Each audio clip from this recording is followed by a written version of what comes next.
Hi, Chris from Dynojet here. Today I'm going to show you guys how to install a Power Commander 5 onto this 2013 Yamaha FJR 1300. We're going to need to access the battery here at the front right corner of the bike. To get underneath this panel, we'll have to pull this panel surrounding the gauge cluster. After removing the screws from the side of these headlight adjuster knobs, we'll pull the knobs out. We'll need to turn the key on to open up this compartment. Now, after removing all of the bolts and push pins and popping the panel out of place, we can lift it out. And now we have enough clearance to remove the battery cover from the right-hand side of the bike. Now that the battery's accessed, we'll go ahead and start removing the seat, starting with the passenger seat. And now we can unlock and remove the rider's seat. Now I'm going to remove these two bolts and these plastic pins. I'll pop this panel loose at the front on both sides. Now I can lift this panel out. We're going to start removing the fuel tank, starting with the two bolts at the front. We'll lift the tank up and unplug the fuel line and the electrical connectors. We'll slide the rear bolt out of the back of the tank. And now we can remove the entire fuel tank.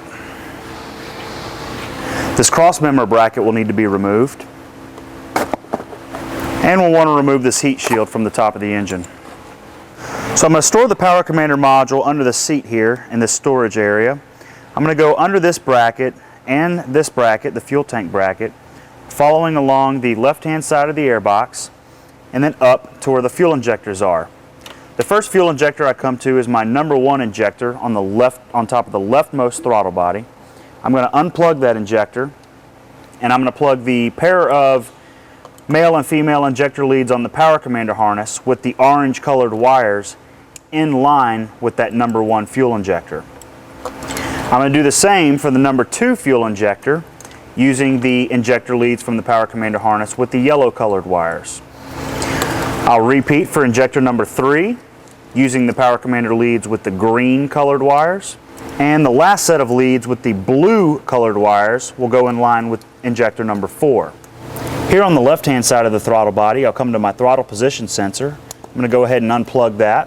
I'm going to use my posi tap supplied with the Power Commander to attach the gray Power Commander wire to the white wire of the stock TPS.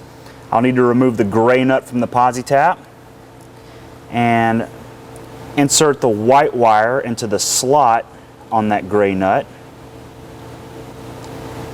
And then I'll screw the pointed end of the posi tap onto the gray nut. I'll slide the red nut of the posi tap over the gray wire. We'll insert the gray wire into the posi tap and thread the red nut down on top of it. And now I can plug the stock TPS back in. The last thing we'll need to do is route this 6mm ring lug wire up to the negative terminal of our battery. And this can be pretty difficult. I use a long stemmed hook.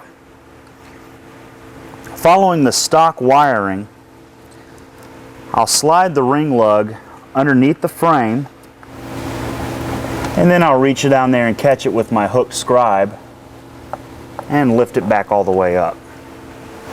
Once that's done, I'll secure the ring lug to the negative terminal of the bike's battery.